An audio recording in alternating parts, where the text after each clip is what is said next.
તો આ સાથે સમાચાર સામે આવી રહ્યા છે। મહત્વપૂર્ણ સમાચાર પ્રાપ્ત થયા છે, જેમાં કોલકાતામાં દુષ્કર્મ હત્યા કેસમાં દેશભરમાં હડતાલ જોવા મળી છે।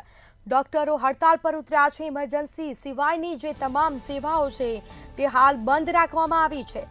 રાજ્યભરની હોસ્પિટલોમાં ઓપીડી બંધ રહેશે। તો આ સાથે 18 તારીખે સવારે 6 વાગ્યા સુધી ઓપીડી પ્રભાવિત રહેશે। બંધ રાખવાનો નિર્ણય કરવામાં આવ્યો છે। આજે મશાલ રેલીનું પણ આયોજન કરવામાં આવ્યું છે।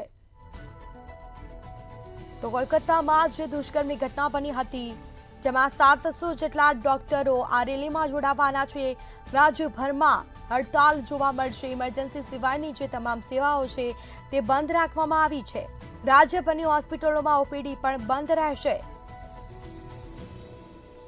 આ સાથે જ 18 તારીખે સવારે 6 વાગ્યા સુધી ઓપીડી પ્રભાવિત રહેશે। ડોક્ટરો દ્વારા દેખાવો કરવામાં આવી રહ્યો છે અને મશાલ રેલીનું પણ આયોજન કરવામાં આવ્યું છે।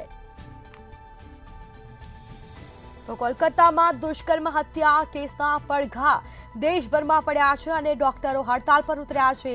ઇમરજન્સીની જે સિવાયની જે તમામ સેવાઓ છે તે હાલ બંધ રાખવામાં આવી છે। ડોક્ટરો હડતાલ પર ઉતર્યા છે। ન્યાયની માંગણી કરી રહ્યા છે લોકો। રાજ્યભરની હોસ્પિટલોમાં ઓપીડી બંધ રહેશે।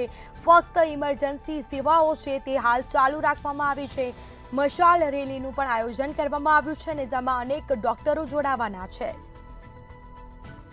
આ સાથે જ ન્યાયની માંગ કરી રહ્યા છે ડોક્ટરો। કોલકાતામાં દુષ્કર્મ હત્યા કેસમાં દેશભરમાં હડતાલ જોવા મળી છે।